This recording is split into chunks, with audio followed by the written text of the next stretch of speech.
and it looks like we might actually be recording. So a couple of your typical stuff that we always say.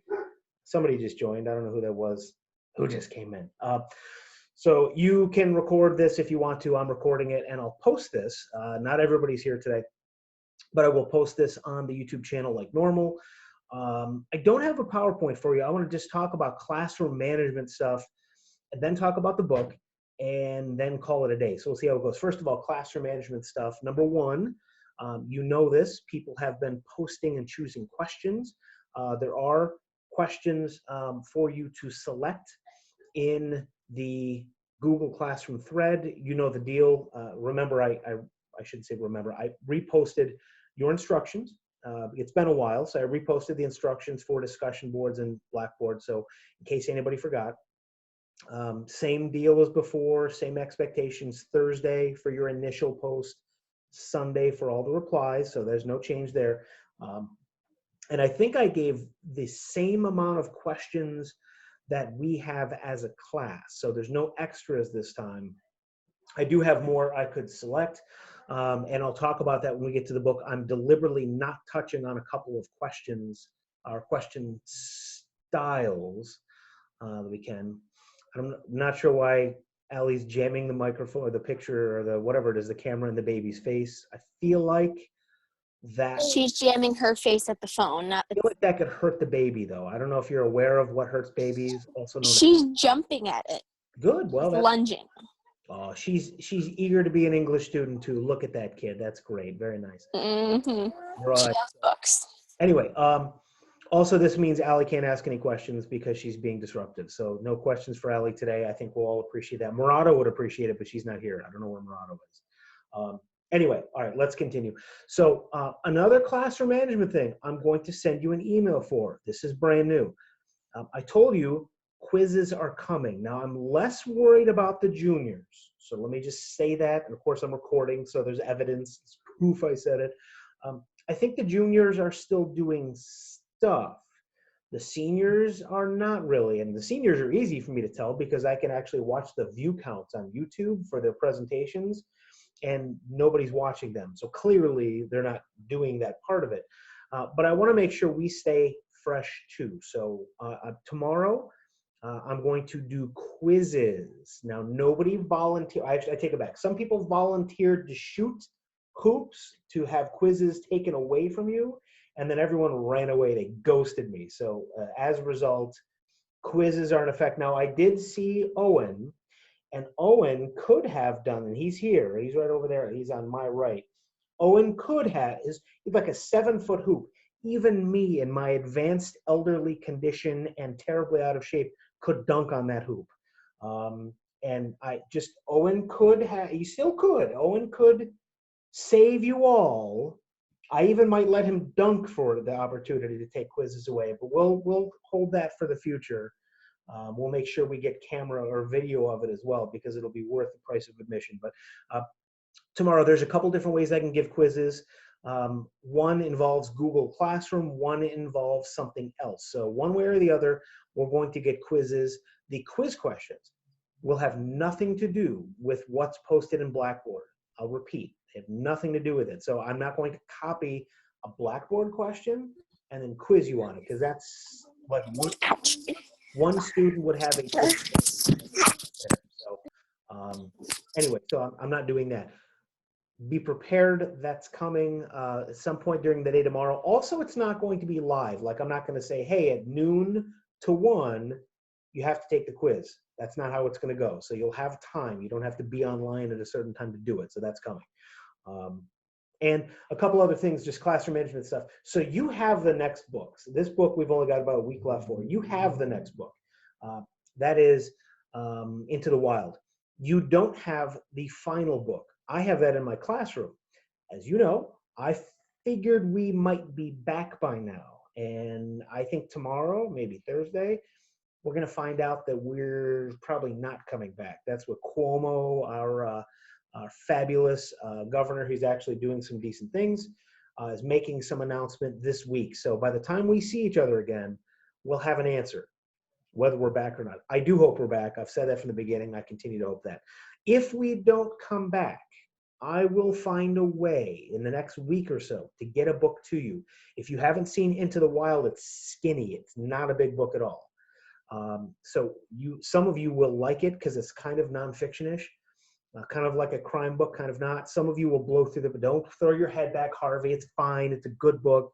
You'll like it more than Eager, so don't do that. Plus, it's shorter too. Anyway, you will be through that book quickly. So that will allow us to focus on our last book, since we don't have Regents Prep, which is really bizarre and dark and apocalyptic and all that fun stuff. And yeah, so just some points about that. Now, I've covered classroom management stuff. I want to stop and allow the chance for questions. Now, I don't know who I can look at here. Izzy, you're here. You can just simply shake your head. Allie's got her hand up. Should I ignore Allie like I said, Izzy? Pretty much everyone's saying I should ignore. Izzy's just smiling. You know what? Izzy's being very polite. I have an actual question, though. You do? All right. So I'll tell you what. We're going to get Izzy's question first, and then Allie, and who knows what Allie's going to need anyway. So Izzy, go ahead, please. Is the person who wrote the book, does he have something like mentally wrong with him? You're talking Tim O'Brien, the one. I don't know. Like, you know how the first chapter, like, he repeats himself like so many times, so it kind of reminds you of like a patient who has like something actually wrong with them. Okay. I'll tell you what. You got here. Well, you got here on time, but I was speaking about this with Emily, and I'm going to speak with you all about this in just a minute, because we have to talk about the book structure. There's two things about the book I want to talk about in class today, or in this meeting, and that's one of them. So I promise I'll come right back to that first. But that's, by the way, in case you all didn't know this, like Tim O'Brien, as far as I know he went to Vietnam. I know he fought in Vietnam. I'm unaware of him ever being injured, like PTSD, getting shot, or any of that stuff. So as far as I know, he never was injured, but he definitely saw real combat, and without being able to prove it, I'm confident he saw people die, and in probably some pretty spectacular ways, assuming based on what we read. So he saw that, and it definitely influenced him. So I think that's a little bit of what you're seeing, Izzy, but we'll talk about that first in just a second. No, I'm going to get Mara first because I don't want to hear from Allie anyway. Mara, go ahead. What do we got? So like, I know the beginning part was in the perspective of this guy, the Lieutenant Jim Well, something. it talks about Jimmy Cross, yes. Yes. So then all the deaths in the like later things, all of those other soldiers, were they just fictional, or were they from the author's like from what he saw? the actual real life? Okay. Yeah, were some of the deaths in here what he saw, or is this just sort of like a story? Okay, I don't want to be difficult, but I have two answers. The first answer is some of what you just asked me, I don't want to answer, because if you haven't seen the quiz question, the discussion board questions, there's a question about how that first chapter deals with the third person, and then all of a sudden we go to the first person. So I don't want to answer that question completely, because there is a question about that, but I can deal with the rest of it. And I think that's going to tie in with what Izzy's question was too. So I'm not being difficult. One part I don't want to touch because I don't want to take it away from somebody. And I don't think anyone's chosen that question yet either. So I want to kind of leave that out there. So the second part we'll get to in a second. Yes, Allie, what do you want? I'm sorry if you already said this, but I keep having my earbuds ripped out, so I can't hear. Is the quiz like just more so a comprehension on each chapter, like the specific chapter for that day, or is it like an overall thing? And no, that's a fair question. And in fact, Allie, if you don't mind, I kind of am going to answer that too in just a second. So I did not answer your question before. You didn't miss it. And I do have an answer, but bear with me for a moment because we'll get to that in just a second if there's no other questions. So okay. Not ignoring Allie. Any other questions before we get it? So is it multiple choice or no? No, definitely. Never mind. I can answer that. It definitely will not be multiple choice. You'll have to actually type. Allie's having some tech issues there. I have no idea what's happening there. It's a baby. No, you were like inside a cylinder It sounded like you were inside a little room, and it was also cutting out. It was really freaky, and I could see by the looks of people in the class here, they all heard it too. So they all heard. It sounded like a goat. All right, no Okay, more. then maybe I should stop talking. No more goats. Let's talk about the book. So there's two things I want to talk about. One has zero to do with like something we've already talked about. The author Tim O'Brien's still alive. I think he's fine. I don't think there's anything quote unquote wrong with him. I know he saw combat. I know he's seen things that are terrible and horrible, like many people who have seen combat. But I don't think there's anything necessarily like he's suffering from a psychological condition. But so Emily asked a question, and I started talking about it. Maybe 5 of you were here when we started doing that. This book is, and please, somebody tell me that I'm wrong. I don't think I am. You've never read a book like this. You haven't read a book like this with me. You didn't read a book like this in freshman or sophomore year. And when we were together in middle school, you didn't read a book like this. So I don't think we've ever seen a book that repeats something over and over again and sees the same topic from multiple angles. I don't think we've ever done that. Thank you. So as a result, I know that's a little confusing. I know it's a different way of writing the book. Now, there was or is an alternate book for this assignment. And as you already know, and I'm going to talk about this second, this is a profane book. There are adult issues and situations in this book. And so in case somebody said, well, I don't really want to read it, is there an alternative? There is. I would give another book from this author. But really everything he writes is adult, has adult issues or stuff. So there's not really a way to hide it. And it's not because this book is adult. That's not what makes this book different. It's the structure. So as I said before, you might have missed. Ted Lavender in the first chapter, we hear about Ted Lavender's death. It says Ted Lavender who died, Ted Lavender who died outside Tonquay, Ted Lavender who died. It repeats over and over again. It has done that and will do that with Kurt Lemon. Another member of the platoon is going to die too, and it will be the same thing. And finally, in a chapter for this week, The Man I Killed, it does the same thing. He's going to see the guy he killed over and over again, and each time there's like more description. So one thing is like Hoyt right now, I can't see Hoyt. It'd say, oh, I see Hoyt's room or whatever. And then the next time it would start describing the different colors that you see in Hoyt's, I don't know if that's a ceiling or what that is, or the wall. And then, then there's a fan. It's like there's always another detail added. So not only is the author going over the same thing over and over again, each pass, he sees more and says more. And that's kind of like what you guys would do too. If I asked you right now to remember your favorite athletic accomplishment of your life, and just said, hey, give me like a minute about it. And you just start talking about it. And then I said, hey, write about it for 10 minutes. You would say more, have more, do more, all that stuff. By the way, on that note, Ashlyn, I sent your mom an email. Did she tell you about the email I sent her? And I don't know if Ashlyn's frozen. Ashlyn, if you saw, ask your mom, put it this way, ask your mother about the email I sent about an article in the paper in Warren. That's all I'm going to say. And if you haven't seen it, when your head's going to, your head will explode and you'll feel the same way I did. And that's not like an inside joke. Ashlyn will totally know what that is. You should see, and we'll go from there, because I remember some things kind of differently. It's like exactly what we're talking about. The more you see the same thing, the more and more you can remember from it. So this book's structure, to go back on topic, is very different. And there's an awful lot of things in here. And I know that some of you will really like it. I bet I can guess some of you that really like the structure. And then at the same time, some of you will go, I get it. Why are we doing the same thing over and over again? It doesn't make any sense. And I bet some of you feel that way. But when an author repeats something, there's an important reason the author does that. The author's doing that on purpose. So I'm trying to be very vague with my description. Your questions this week, many of them, I think it's like 2/3 of them, deal with the way this book is written.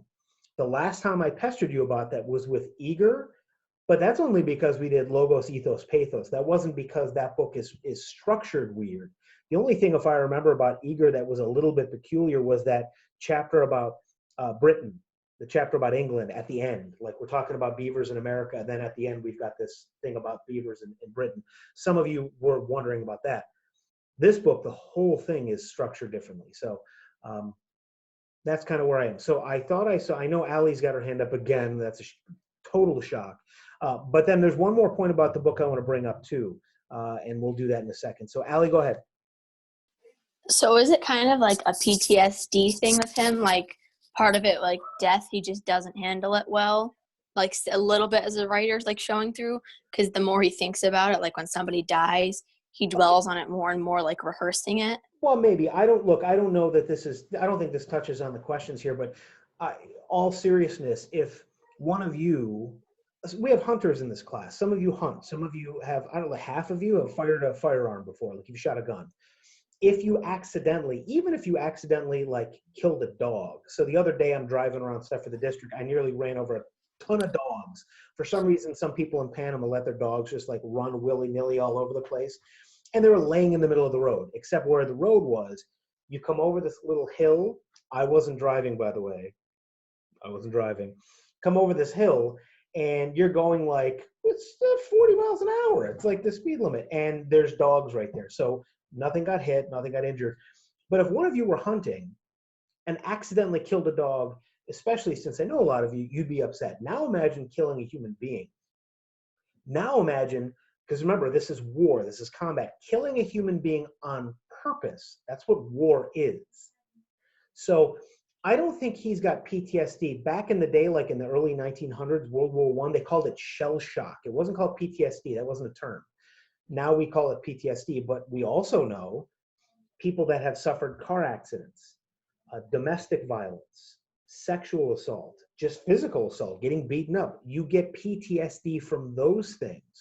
So PTSD is not limited to people that serve in combat. And again, think of some of those terrible things I just mentioned. You would relive those events over and over again too. So that's a connection. It's not just a Tim O'Brien thing. It's not just a Vietnam thing. I think he's talking about an event that is personally very, I don't know if upsetting is the word, but obviously very important to him and affected him greatly. So if you understand what I mean, Allie. So I don't think, go ahead. So it's not like, I thought that maybe since like he was in war in real life, like you said, like through his book, maybe he was trying to like show that more, like what people actually experience. Because a lot of times in books with deaths, they just kind of say it happened. Even if somebody's upset, like they don't really show how people really relive it. I would say so. And let me add also that Tim O'Brien was a college-educated and a well-educated man before he became a famous author, before the Vietnam stuff. So he went to war with the ability to write well, to speak well, to think well. I forget exactly who it was, if it was Neil Armstrong, but so we go to the moon, and you know, he has the famous thing he said as he landed, one small step for man, one giant leap for mankind. I might have that backwards. But there's a running joke in NASA and some of the astronauts saying, someday it would be great to get a poet up here, or somebody that's an author, so they could say something better besides, wow, this is really pretty, you know? So he has the words to communicate what he sees, which is something that's unusual. Last year, the seniors, Kaylee Royce made contact with him, and the guy was wonderful. The author's name is Brian Turner. He's still alive. He's an author and a poet, and he served in the Gulf War, so it's not Vietnam. He served in the Gulf War. He also was well-educated and had the words for what he saw. And his description of seeing death and seeing people wounded and killed are haunting. It's probably no different than anything anybody else saw, but he's able to express it. So that's a difference too. So again, there's a similarity between, again, the author's name is Brian Turner and what we see from Tim O'Brien, both people who are still alive, if that makes sense. I thought I saw Mara's hand go up, but Mara might have just been flipping hair or something. So anybody else have a question before the second point about our author, with 8 minutes left in our time? All right, Maddie's fighting a cat, which is fine. That's okay.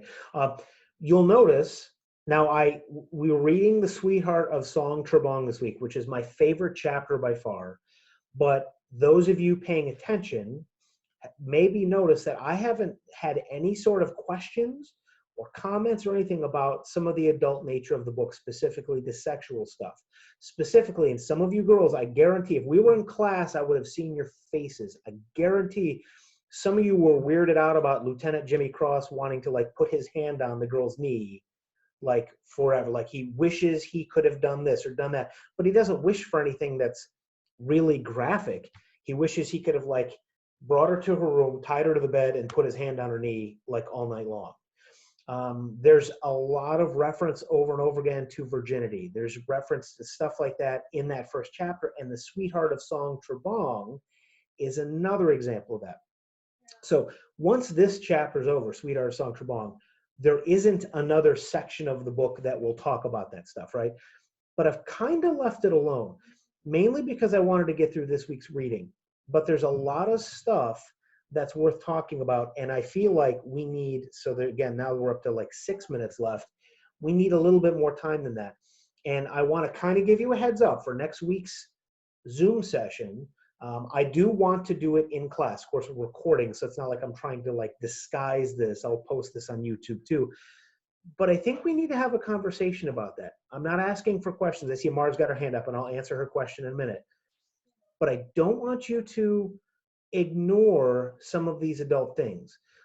One thing people say occasionally about Tim O'Brien is that he is, the word is misogynistic, like he doesn't like women, or his writing doesn't like women. I don't know if this is necessarily spoiling it for you, but a great book of his, which I've mentioned a couple times, In the Lake of the Woods, the woman disappears. The suggestion is she has come to a violent end. We don't know. We never know what happens to her. But the suggestion is that she's been killed. And so the whole book is like, what happened? How did this occur? And every now and then people say that our author, Tim O'Brien, is misogynistic, doesn't like women, doesn't treat women well, whatever. I think we need to have that conversation, and I'm prepared to do that next Tuesday once Sweetheart of Song Trebong is over.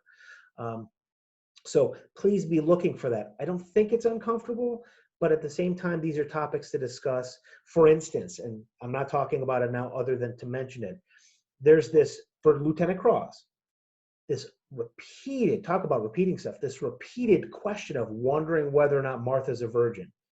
Who cares? Like, what's the big deal about that?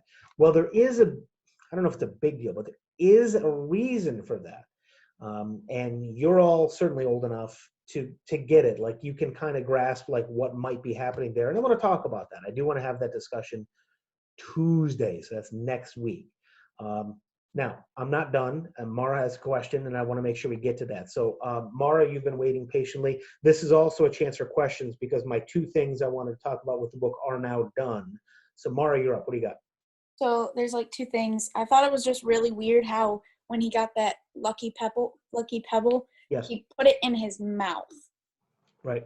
Like he would carry it in his mouth. I just thought that was like really weird because like I remember in the letter she sent him, it said like she kept it in her breast pocket for a few days. Right. And then when he got it, he kept it in his mouth. Like I just thought that was just a weird place.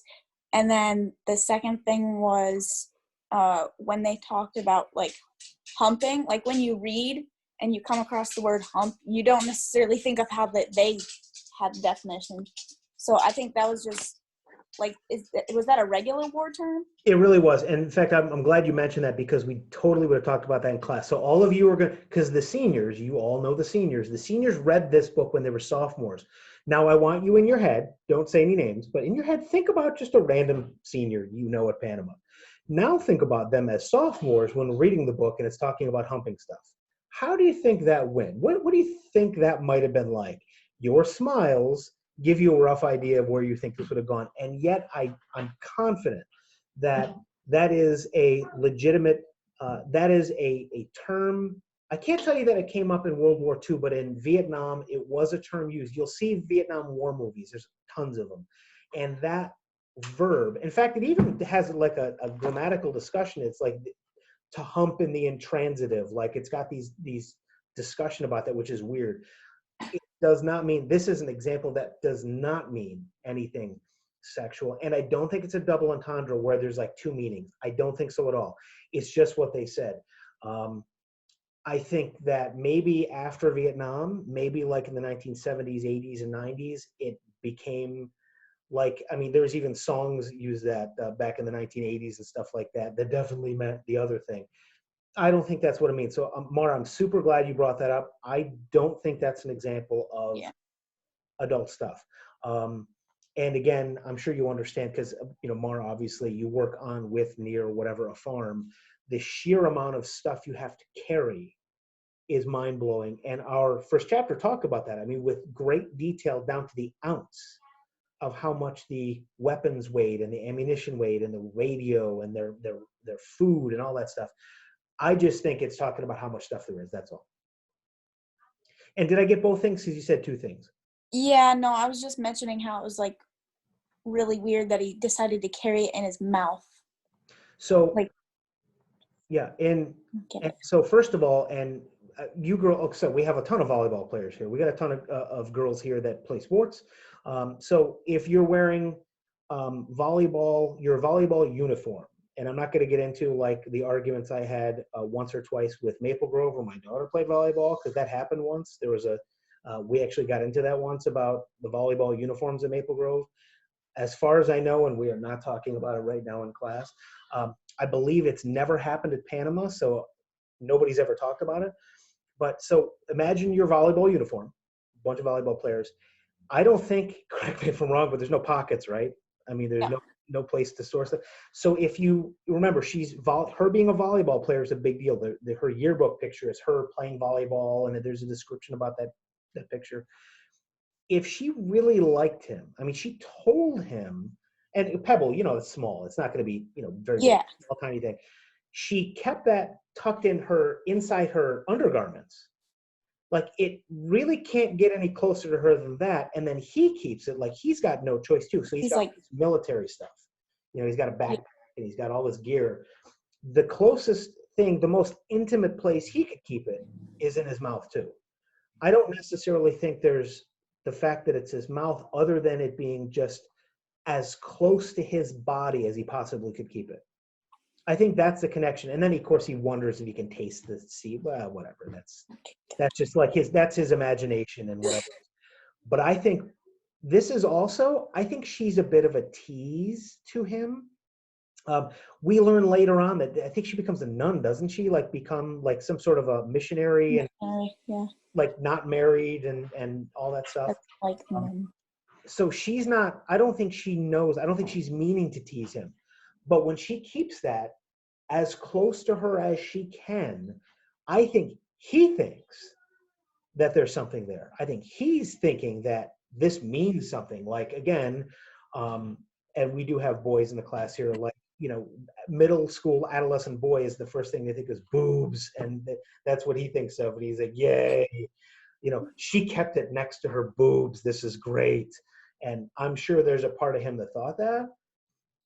But really, if you want to think like emotionally, we don't write letters anymore. I don't know if anybody here has written letters to somebody, but even 5-10 years ago, the very act of writing a letter is very personal, very emotional, and it means something. When you write a letter, maybe you wrote a letter to your grandparents, or maybe you wrote a letter to a family member far away. That's a very passionate amount of emotion to spend the time. Now we just send an email, right? You can log into Facebook, do Twitter, whatever else you want to, and send a message. But taking a piece of paper and writing your name and sending that by the way, remember, he's talking about the envelope too, about how he imagined like at one point her tongue was there licking the envelope. Yay.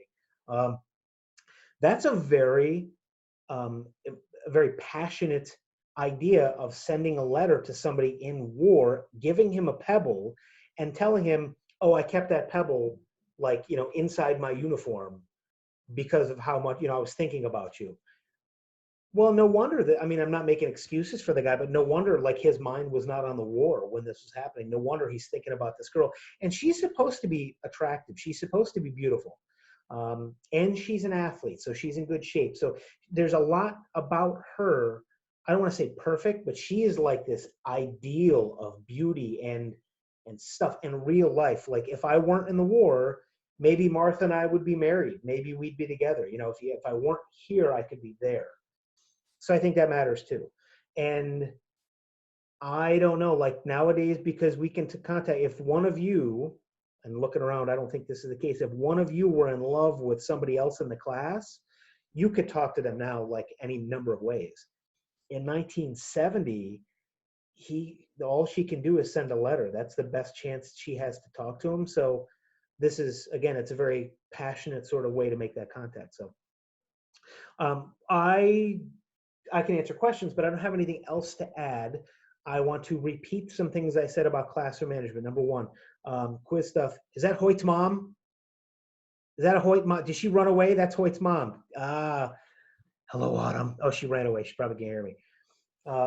So I can answer questions. Number one, quiz. Be ready for an email about a quiz tomorrow. I just haven't decided how you're getting it. That's number one. Number two, a bunch of you have not yet selected a question. I know that the questions talk about like the structure of the book more, and I kind of mentioned this with Emily. I'll repeat again. Think about the book structure compared to other books we've read or that you've read at Panama. If you're worried about structural questions, compare it to things we've read before. That might help. And I think as far as the writing stuff goes, I graded some things to get back to you yesterday. I think I'm doing that again today. I've got some things to put through, but otherwise, it is what it is.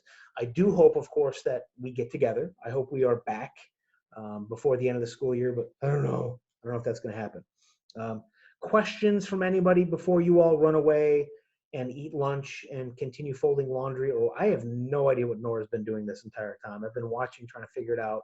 Like knitting, maybe? Is she in her bunny shed? I don't know where she is. There's a dog or a bunny. I don't know what's going on. Oh, it's my rabbit. She's eating. I'm playing with the hay. Are you like in a hutch right now?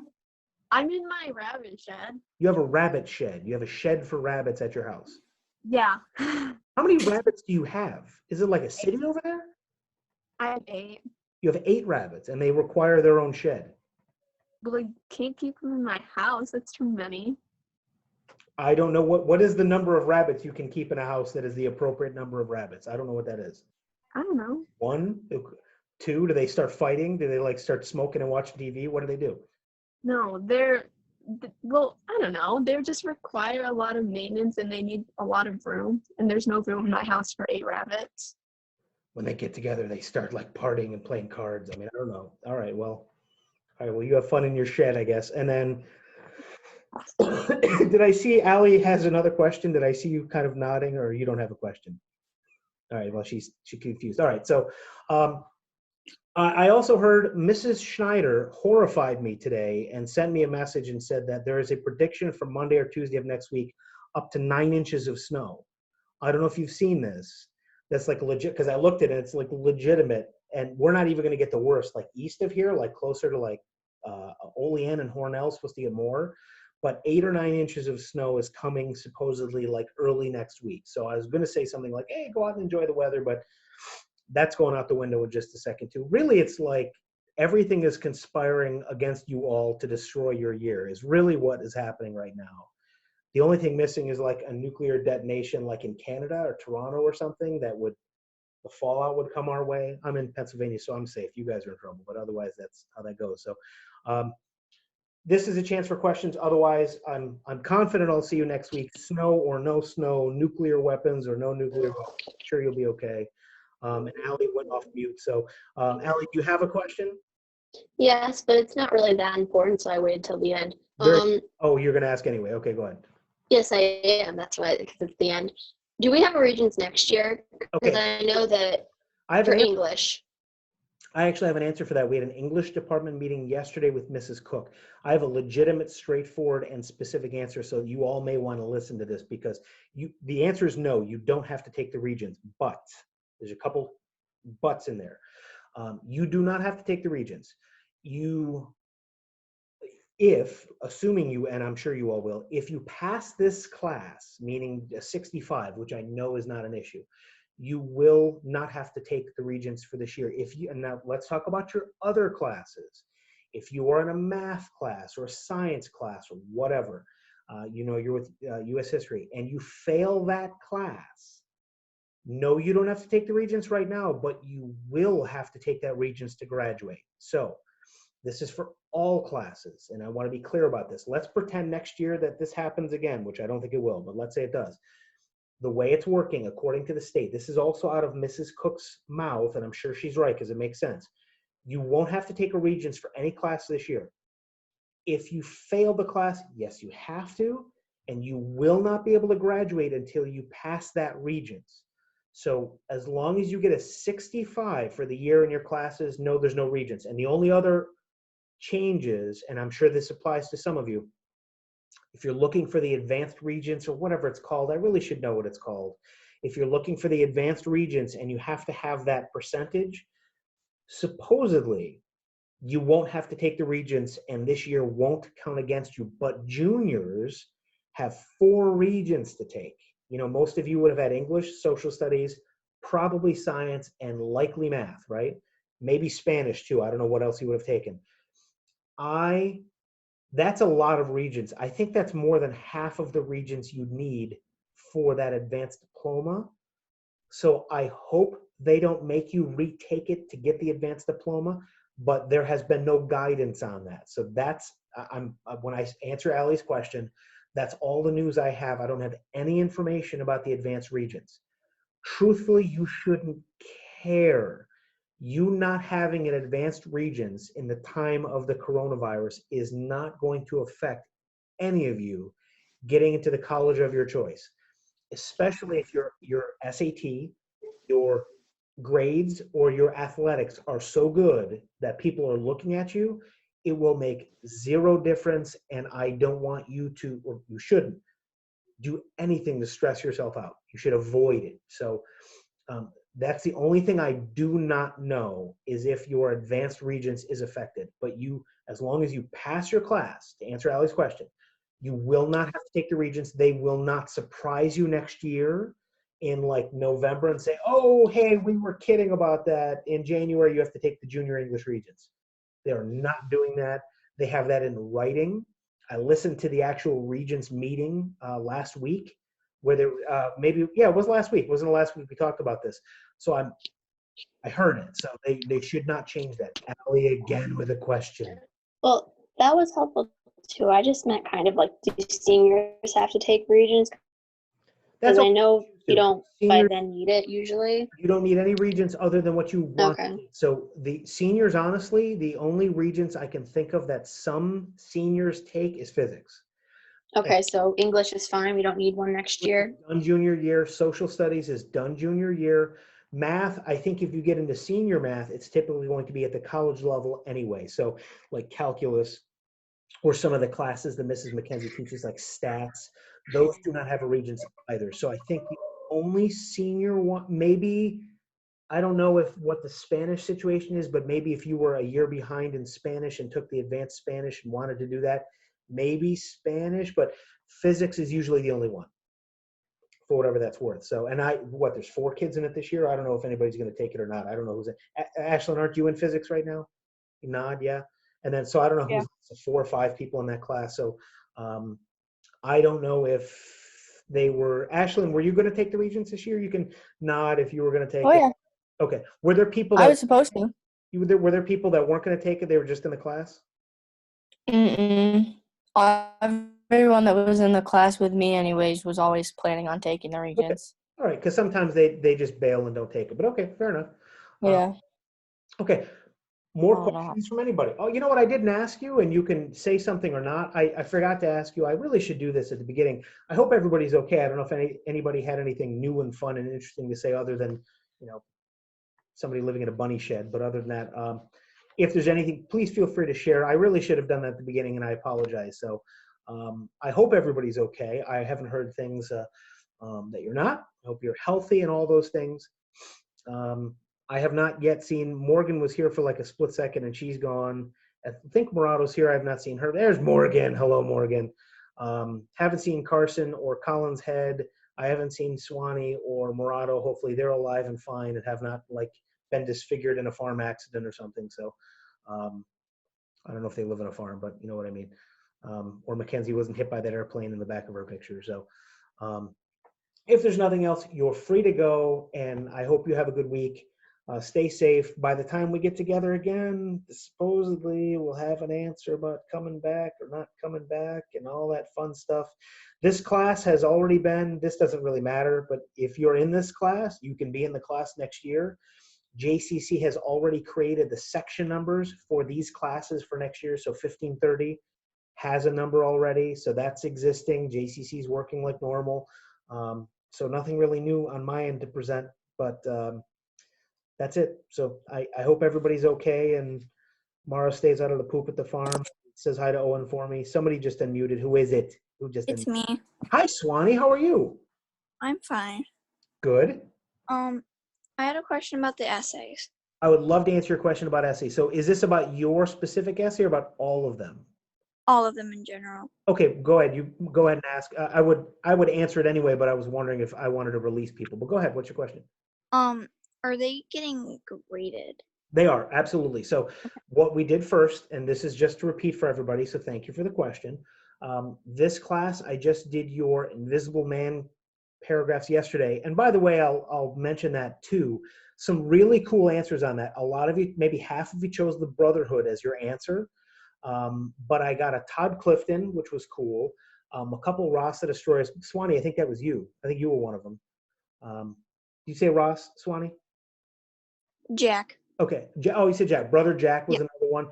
One Brother Restrum. That was one that was cool to see. So there were some cool answers for that. I think they were, and good explanations. So I'm very satisfied with that assignment.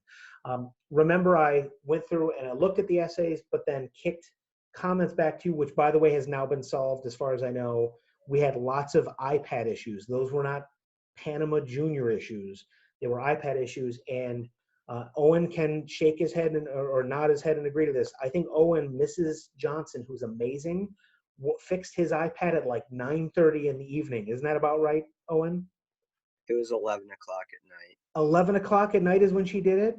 Yeah. I sincerely hope, I'm going to send her a thank you. I sincerely hope you send her a thank you. That's amazing for anybody to do it. I mean, I'm weird and usually up late anyway, but for Mrs. Johnson, that's awesome. And by the way, Owen, I would have given you a little bit more time because I know you were talking to her, but that iPad situation was a problem and we got to sort it out. So that's amazing. And I'm gonna email her after this meeting because I didn't know that. I thought it was 9:30, but It was like 10:30, 11, I think.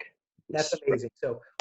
So we got that sorted out. So that grade is going in next, and then I'll finish up grading all of the grades for SA3. So yes, Swanee gets graded.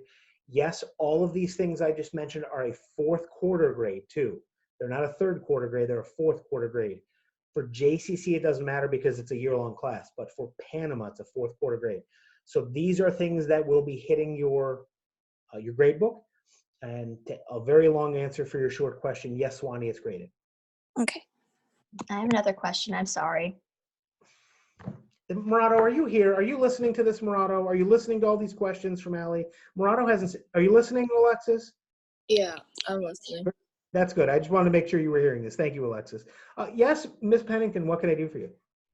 Okay, I know we don't have an assignment to fix the MLA format things, but like when you returned my essay, you said there are some MLA worries for later. So does that mean we're gonna go over it later just to like see what we did wrong? Or is it just kind of like, yeah, I screwed up and I need to fix that some other time. Like I should learn from what I screwed up. I'm going to be super selfish and I'm going to do something with it this year. And here's what I mean by selfish. My original plan was I was going to wait till senior year because in fact, JCC, about half of the junior English JCC teachers don't do anything with MLA anyway. JCC in 1510 doesn't care about MLA. They care like a little bit, but they don't care a lot. Half of us are like, well, that's dumb. So we should kind of do it. And so we do. It's no big deal. Nobody cares. I was planning originally, like if you asked me that question in September, Allie, I would have said, no, we'll just deal with it with seniors. But it is something that the sooner you get some more instruction, the better you'll be. And some people, Allie, maybe it's you, maybe it's not, are going to take going through this over and over again, kind of like our Tim O'Brien book, like doing the same thing over and over again until you learn. And that's totally okay. That's not annoying to me. It's what it is. I'm happy to help. So my hope is like the seniors right now are generally pretty good with their MLA because they've done it over and over again. So Allie, to answer your question, there will be something this year. It will be individual. It will not be for everybody. I want to guess and say, looking around, like the next person to my head is Ashlyn, who I can see. And Ashlyn's MLA stuff has generally been pretty okay. Ashlyn doesn't have a lot to fix, but I would look at Ashlyn's and we'd go through stuff if needed. So it'll be individual. A couple of you, Okay. MLA is really bad. It's not good at all. So you'll have more to fix.